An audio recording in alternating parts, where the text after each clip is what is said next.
Assalamualaikum warahmatullahi wabarakatuh. Di sini saya akan menjelaskan tentang mekanikal dasar dengan topiknya yaitu pompa, guys. Nah, bersama saya Muhammad Sahrul Mubarok. Dalam kesempatan ini saya akan menjelaskan tentang yang namanya pompa, guys. Oke, apa sih pompa ini, guys? Ini wajib kita ketahui terlebih dahulu, guys, ya. Dari pompa ini itu apa? Yang kurang lebih pompa ini bentuknya seperti ini, guys, kalau dibelah, guys. Jadi ada shaft, ada impeller, dan ada casingnya. Pompa itu sendiri adalah salah satu jenis mesin fluida untuk memindahkan suatu fluida melalui pipa dari suatu tempat ke tempat yang lainnya, guys. Jadi dalam kehidupan sehari-hari pompa ini menjadi alat yang sering digunakan, guys. Jadi hampir segala bidang, mau dari pertanian, industri, ataupun rumah tangga kita itu sendiri. Di dalam kesempatan kali ini saya akan menjelaskan tentang pompa itu sendiri, guys, fungsinya serta jenis-jenis pompa yang ada dalam kehidupan sehari-hari, guys. Nah, sebelum kita berjalan jauh, kita harus ketahui dulu konsep dasar dari pompa itu, guys. Nah, yang pertama, pompa ini membutuhkan daya dari luar untuk memutar pompa itu, guys. Ya, pompanya ini berarti diputar. Daya dari luarnya itu motor listrik, guys. Jadi motor listrik ini adalah energi listrik yang kemudian energi listrik diubah menjadi energi mekanik dengan cara merubah energi listrik tadi menjadi putaran poros, guys. Kemudian dari putaran poros itu menjadilah energi potensial. Atau dari pompa ini tadi ada impeller, guys. Impeller itu berputar menghasilkan pressure.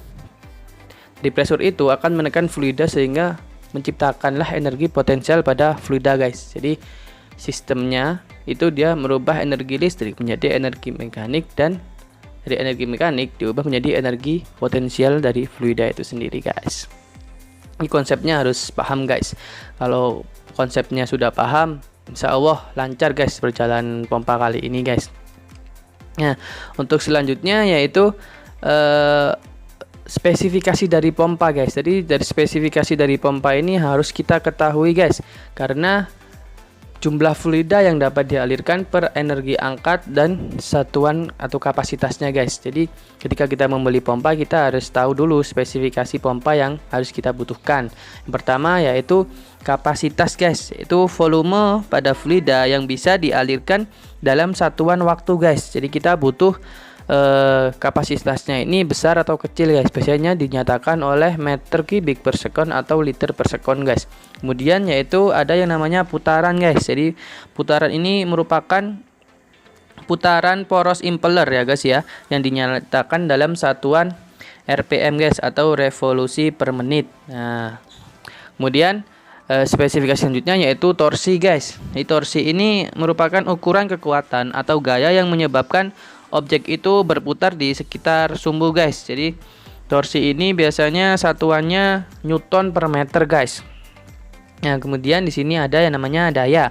Daya ini pada pompa itu dibagi menjadi dua, guys. Jadi daya motor listrik dan daya air yang dihasilkan dari pompa itu sendiri, guys. Nah, biasanya satuannya watt, guys. Jadi daya ini, guys, itu juga akan mempengaruhi kapasitasnya, guys. Seperti itu, guys. Dan yang terakhir dari efisiensi dari pompa itu sendiri, guys. Jadi perbandingan antara daya motor listrik yang dibutuhkan untuk menghasilkan daya air yang dihasilkan dari sebuah pompa, guys. Ini satuannya persentase, guys. Jadi ini spesifikasi wajib pompa itu, guys. Jadi sebelum membeli pompa kita harus tahu kapasitasnya kita butuh berapa, RPM-nya berapa, torsi yang dibutuhkan berapa, dayanya, yang terpenting efisiensi dari pompa ini berapa sih. Kalau maksimal ya 100%, guys, tapi itu tidak mungkin gitu, guys.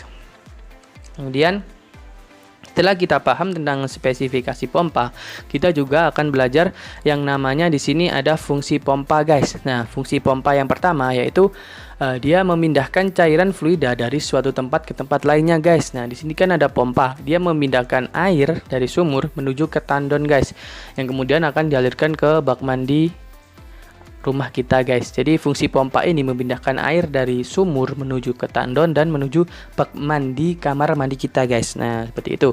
Dan yang kedua yaitu mensirkulasikan cairan fluida di sekitar sistem, guys.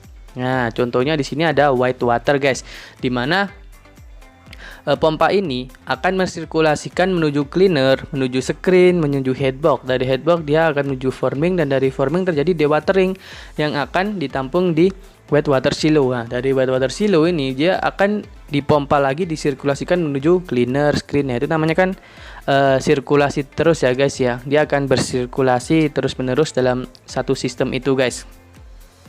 Nah, kemudian setelah kita tahu fungsi pompa itu sendiri guys, ada dua guys ya, jangan sampai lupa. Kemudian kita akan mengenal tentang bagian-bagian pompa itu sendiri guys. Nah, yang pertama yaitu ada stuffing box, dimana stuffing box ini casingnya ya guys, kurang lebih guys ya. Kemudian ada bearingnya, di sini terdapat dua bearing depan dan belakang. Dan kemudian ada shaft yang meneruskan putaran dari motor listrik menuju impeller. Kemudian ada discharge, saluran keluar pompa, dan suction, saluran masuk fluidanya guys. Dan kemudian di sini ada casing. Casing ini juga berperan untuk menciptakan pressure yang diakibatkan oleh putaran impeller ini guys. Maaf guys. Nah, ini impellernya guys. Ini impeller ini berputar dan menciptakan tekanan guys. Otomatis dia akan keluar melalui discharge. Nah, seperti itu guys. Kemudian ada shaft sleeve yang melindungi poros dengan sealnya ya. Di sini packing seal, ada mechanical seal atau gland packing. Kemudian ada engine mounting sebagai dudukan motor pompa ini guys ya, biar nggak kemana-mana, takutnya jalan kan dia vibrasi gitu. Kemudian di sini ada flange, tempat persambungannya untuk pipa dan pompa itu sendiri guys.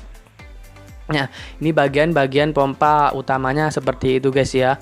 Yang penting sih ada poros, ada impeller sama casing, seperti itu guys. Kemudian untuk klasifikasi pompa itu sendiri guys, itu dia ada dua guys. Nah, yang pertama yaitu positive displacement pump, atau disebut juga dengan pompa dengan kerja positif guys, yaitu pompa yang menghasilkan volume dengan intermittent guys, jadi berselang. Dan kapasitas pompa ini dia sama guys jumlahnya dengan putaran gitu guys. Jadi kapasitas pompa itu tergantung dengan jumlah putarannya, dan energi angkatnya itu cukup tinggi meskipun kapasitasnya rendah guys. Nah, seperti itu. Nah, di sini ada dua guys positive displacement, ada yang reciprocating dan rotary, dan nanti dijelaskan untuk masing-masing tipenya. Yang kedua ada dynamic pump, atau disebut dengan juga non positive displacement pump, yaitu pompa yang ruang kerjanya dinamis guys, atau tidak berubah selama pompa itu bekerja guys. Nah, pompa dinamik ini juga dibedakan menjadi dua guys, rotary dan special design. Nah, untuk lebih jelasnya lagi guys, kita check it out. Untuk yang pertama yaitu pompa positive displacement reciprocating. Apa itu guys? Itu adalah pompa yang memiliki cara kerja dengan mengubah energi mekanis menjadi energi dinamis guys, dari pergerakan pompa terhadap fluida itu guys yang dipindahkan. Nah, cairan fluida dengan viskositas besar seperti halnya pada minyak mentah ataupun lumpur guys. Nah, untuk yang pertama yaitu ini guys, ada piston atau plunger guys, atau bisa disebut dengan pompa torak. Nah, di sini dia menggunakan efek pumpingnya menggunakan silinder guys, yaitu berbentuk silinder yang dinamakan torak guys. Nah, untuk prinsip kerjanya dari putaran motor dia disalurkan menuju piston dengan crankshaft. Tadi gerakan putar menjadi gerakan translasi naik turun guys. Jadi ketika piston ini turun, dia akan menghisap fluida dan akan membuka valve inletnya guys. Kemudian ketika dia mendorong, maka valve inletnya ini akan tertutup dan valve outletnya ini akan otomatis terbuka, dan dari tekanan tadi dia akan keluar menuju saluran outlet guys. Nah, kurang lebih contohnya seperti itu guys. Harus paham ya ini ya. Sekarang kita lanjut yang kedua guys, yaitu ada diafragma guys, atau membran. Jadi pompa membran guys ini biasanya digunakan untuk dosing pump, biasanya pakai membran seperti ini guys. Jadi dia semacam ada yang namanya membran atau karet yang elastis gitulah pokoknya guys untuk memompa. Tadi kan kalau torak itu dia pakai silinder ya, kalau diafragma ini dia pakai membran seperti itu guys. Prinsipnya sama, dia juga bergerak naik turun. Ketika dia menghisap, maka katup inletnya akan membuka. Ketika dia mendorong atau menekan, maka katup inletnya menutup dan kaput outletnya membuka. Nah, seperti itu guys. Kemudian dari reciprocating ini kita akan membahas tentang yang namanya pompa rotari guys. Yang kedua pompa rotari ya, tapi tetap masih positive displacement. Pompa rotari adalah pompa yang memiliki cara kerja dengan menggerakkan cairan fluida dengan prinsip rotasi atau perputaran pada sumbu tetap guys. Jadi pompa ini membentuk kevakuman karena adanya rotasi tersebut guys. Kemudian cairan fluida akan terhisap guys. Nah, seperti itu guys. Nah, di sini yang pertama yaitu ada single rotor guys. Jadi untuk rotor ini ada single rotor dan multiple rotor. Nah, kita akan bahas yang single rotor dulu. Itu tipenya ada fan pump. Nah, jadi fan pump ini adalah pompa eksentrik ya, atau pompa yang rotari seperti itu guys. Jadi dia terdiri juga dari roda gigi guys. Nah, ini langsung aja ke prinsip kerjanya ya. Jadi terdapat dua roda gigi guys, di mana roda giginya ini dia ada dua, yang satu besar, yang satu kecil. Nah, akibat dari perbedaan ukuran dimensi rotornya itu guys, maka akan bertemu sisi yang satunya terhimpit dan satu sisinya yang terbuka. Nah, ketika mulai terhimpit tadi akan tercipta kevakuman guys, yang akan menyebabkan menarik fluida dan akan mengalirkan fluida menuju outlet guys. Nah, kurang lebih fungsinya seperti itu guys. Nah, yang kedua yaitu ada screw pump guys. Screw pump ini juga pompanya berbentuk ulir seperti itu guys. Jadi dia mengalirkan fluidanya juga melalui inlet terus diulir.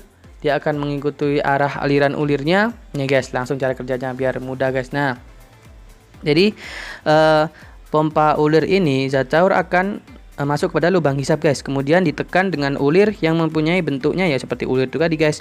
Kemudian dari bentuk ulir tersebut cair akan masuk ke ruang di antara ulir-ulir tadi guys, dan ulir ketika ulir itu berputar maka cairan itu juga akan ikut terus maju sampai ke lubang outletnya seperti itu guys. Nah, tadi kan yang single rotor ya guys ya. Sekarang kita akan menuju ke yang multi rotor guys. Nah, di sini ada yang namanya gear pump. Wih, mantap guys. Gear pump ini biasanya digunakan pada viskositas yang tinggi guys, karena antara gear dan gear itu dia bertemu guys. Jadi dibutuhkan pelumasan juga guys. Nah, ini sama juga sistemnya, dia menciptakan kevakuman guys. Jadi ketika antar gigi tadi saling bertemu, maka di situ akan istilahnya terjadi kevakuman guys, dan ketika mulai berpisah itu menciptakan gaya dorong pada fluida guys. Nah, kemudian di sini ada loop pump, di mana kalau yang loop pump ini dia seperti gini guys bentuknya ya. Ada 3 biji lah ini. Nah, ini dia nggak bersentuhan guys antar loop yang atas atau yang bawah, meskipun ada 2. Dia tidak bersentuhan. Ada celah sangat dikit, tapi kalau yang gear ini dia bersentuhan, makanya biasanya digunakan untuk viskositas yang tinggi guys, kayak minyak atau oli, yang itu pakai gear pump. Kalau loop pump ini biasanya digunakan untuk fluida gas guys, seperti itu. Nah, selanjutnya kita akan membahas tentang dinamik guys. Dinamik yang pertama yaitu kita bahas dulu dinamik itu apa guys. Jadi jenis pompa yang terdiri dari impeller guys, yang memiliki sebuah saluran inlet di bagian tengahnya, dan pompa jenis ini termasuk dalam klasifikasi pompa dinamik yang memiliki kelebihan yaitu biayanya rendah, kecepatan tinggi, dan alirannya halus guys. Nah, untuk yang pertama yaitu ada pompa sentrifugal guys. Nah, dimana pompa sentrifugal ini dia ada rumah keongnya guys ya. Jadi dari gara-gara rumah keong ini tadi, dia maka tercipta gaya sentrifugal, di mana gaya ini gerakan melingkar menjauhi titik pusatnya guys. Nah, dari penyebab gerakan melingkar ini, maka pompa sentrifugal ini terdapat gara-gara ada rumah keong tadi guys. Nah, untuk cara kerjanya seperti ini guys. Jadi aliran dari depan masuk, terus dia diputar dengan impeller. Akhirnya terjadi gaya lempar gitu guys ya. Kemudian karena ada casingnya, maka gaya lempar tadi itu memiliki pressure yang kemudian dia akan dilemparkan ke outletnya guys. Nah, itu yang namanya gaya sentrifugal pump, atau sentrifugal pump itu prinsipnya seperti itu guys. Nah, sekarang kita akan membahas tentang yang namanya axial pump guys ya. Axial pump ini kurang lebih sama dia guys dengan apa itu namanya sentrifugal, cuma di sini dia menggunakan pompa aksial lah guys ya. Jadi dia menghasilkan tekanan yang lebih besar guys dari propellernya, dan juga menghasilkan gaya lifting yang cukup besar. Perda bersih kerjanya dia kurang lebih sama seperti kipas angin guys. Jadi dia menghisap fluida dari belakang gitu guys ya. Tapi kalau ini dari depan, kemudian disemburkan gitu guys, sama. Ini dilemparkan langsung ke atas karena bentuknya itu letter L. Kalau yang tadi kan rumah keong, yang sentrifugal. Kalau yang aksial ini bentuknya L dan dia akan dilemparkan langsung ke atas guys.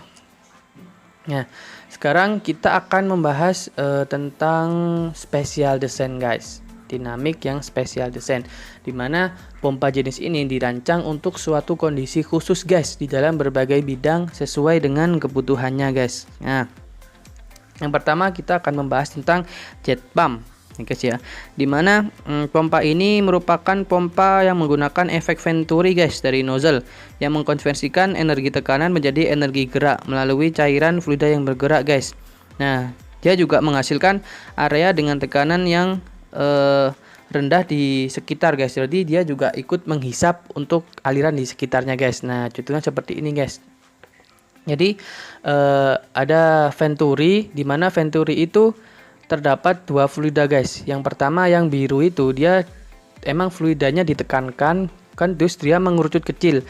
Nah, karena mengerucut kecil itu terjadi pressure yang tinggi sehingga dia menarik fluida pada panah merah itu guys. Nah, makanya dia akan menyemburkan fluida yang sangat banyak guys. Nah, seperti itu ya guys ya. Ini biasanya digunakan untuk menyemprot kendaraan tuh guys. Kan biasanya pakai jos itu, yaitu ini efeknya jet pump ini guys. Kemudian ada elektromagnetik guys. Jadi pompa ini Jadi pompa ini dia menggerakkan fluidanya itu menggunakan gaya elektromagnetik guys. Kenapa?